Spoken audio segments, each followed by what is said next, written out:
বৈষম্য বিরোধী আন্দোলনের কেন্দ্রীয় সমন্বয়কদের বিরুদ্ধে সম্প্রতি দুর্নীতির অভিযোগ তুলেছেন। নিয়োগ বাণিজ্য, পদায়ন, বদলি সহ নানা অভিযোগের তীর ছুড়ছেন তাদের বিরুদ্ধে। আমাদের জুলাই গণ অভ্যুত্থানের উপরে এত বড় আঘাত ইতিপূর্বে এই অভ্যুত্থানের পরে কেউ করেনি। এদেশের গণমানুষ বিরোধী, এদেশের গত ৮ মাসের দুর্নীতি বিগত ১৬ বছরকেও হার মানিয়েছে। ক্ষমতার আসন বড়ই অদ্ভুত। অস্তিত্ব টিকিয়ে রাখতে মানুষ কি না করে, হত্যা, গুম, খুন, আরো কত কি। গত ৮ মাসে ক্ষমতাসীন দলের কর্মকাণ্ডে অতিষ্ঠ জনজীবন। এতদিন সংবাদ গণমাধ্যম চুপ থাকলেও এবার সময় এসেছে সকল তথ্য ফাঁস করার। একের পর এক ফাঁস হচ্ছে উপদেষ্টা সমন্বয়কদের দুর্নীতি অপকর্ম। নবগঠিত রাজনৈতিক দলের দুর্নীতি ফাঁস হওয়ায় তা দামাচাপা দিতে সমন্বয়করা সাজায় নাটক। হাসানাত আব্দুল্লার উপর হামলা চালিয়েছে দুর্বৃত্তরা। এ ঘটনায় গ্রেপ্তার করা হয়েছে নিরীহ মানুষ।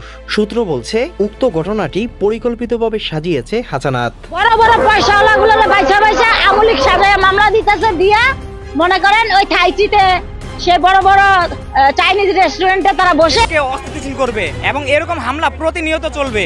দেশে যত প্রকার হামলা। সমন্বয়ক ভাই, তোমাদের রাজনীতির কোনো দরকার নাই। তোমরা কলেজ ইউনিভার্সিটিতে ফেরত যাও। আর এই দেশে যে পড়ালেখা ইউনিভার্সিটি হবে সব ধ্বংস করে গেছে। ইনুস বাবাই যা পরিকল্পনা করতেছে তাদেরকে নিয়ে, বাবা ইনুসের যে নামটা, এই নামটারও তারা কলঙ্ক করতেছে। কোন সময় জানি ইনুস বাবার নোবেলটা জায়গা জাতীয় হবে।